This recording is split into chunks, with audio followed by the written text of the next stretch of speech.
नाज़रीन अस्सलाम वालेकुम। मैं हूं आपका होस्ट वसीम अकरम। मैं आज जिस टॉपिक पर बात करने जा रहा हूं वो है एक कीड़ा जिसकी शमूलियत कीड़े मकोड़ों में तो होती है ये, लेकिन दीगर कीड़े मकोड़ों से बिल्कुल ही मुख्तलिफ होता है, जिसे अंग्रेजी में स्कॉर्पियन, अरबी में अकरब और हिंदी में इसे ही वृश्चिक बोला जाता है।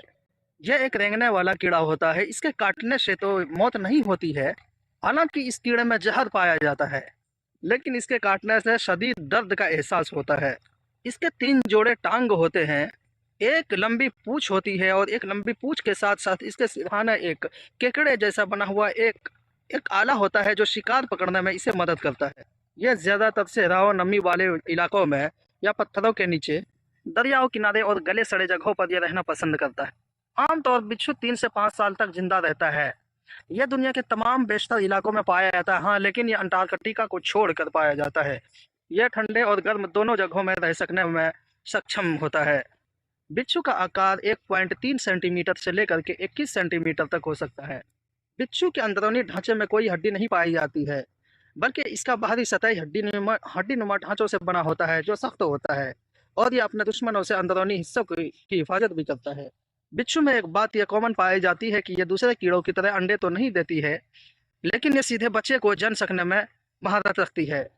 जब ये अपने बच्चे को देने के कगार पर आती है, तो जब इसके पेट में पल रहे बच्चे होते हैं, वे अपने माँ के पीठ को ही धीरे धीरे खाना खाना शुरू कर देती है, और ये पीठ को खा करके ख़त्म कर देती है, जिसके बाद ये वहीं से अपने ज़िंदगी की शुरुआत करती है, और कुछ दिन तक ये अपने माँ के पीठ पर सवार होकर के इधर उधर करती है। जब इसके माँ की मौत वाक़ हो जाती है, तब ये अपने माँ को छोड़कर इधर उधर फिरना शुरू करता है। मादा बिच्छू अपने बच्चे को अपने पीठ पर इधर उधर लेकर के घूमती रहती है, हालांकि इसके बच्चे ही इसके अपने माँ के मौत का कारण बनती है, लेकिन कुदरत ने बिच्छू का इंतजाम ऐसा ही किया है जिससे उसकी जिंदगानी आगे की ओर बढ़ती रहती है। इसके खुराक में कीड़े मकोड़े, छोटे मेंढक और छोटे चूहे वगैरह होते हैं। ये अपने खुराक को अपने डंक के जरिया और उसमें पाए जाने वाले जहर के जरिया ही काबू में लाते हैं। पानी में तैर सकने में बिच्छू महारत तो नहीं रखता है, लेकिन यह पानी के अंदर में कई घंटों तक ये लंबे घंटे तक ये जिंदा रहने में सक्षम है।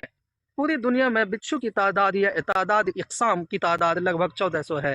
हालांकि 1400 में से सिर्फ 25 किस्में ही ऐसे हैं जो बड़े से बड़े जानदारों की या इंसानों की जान ले सकते हैं, और ये इतने जहरीले होते हैं।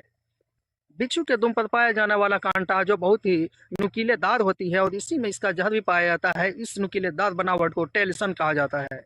बिच्छू के अंदर एक खासियत पाई जाती है, या इसकी यूं कहिए कि एक कमजोरी पाई जाती है। अगर बिच्छू के ऊपर एक बूंद शराब की गिरा दी जाए तो ये पागल होकर के मर जाता है। बिच्छू का जहर कई तरह से अद्वियात में शामिल किया जाता है और अद्वियात के तौर पर इस्तेमाल होता है।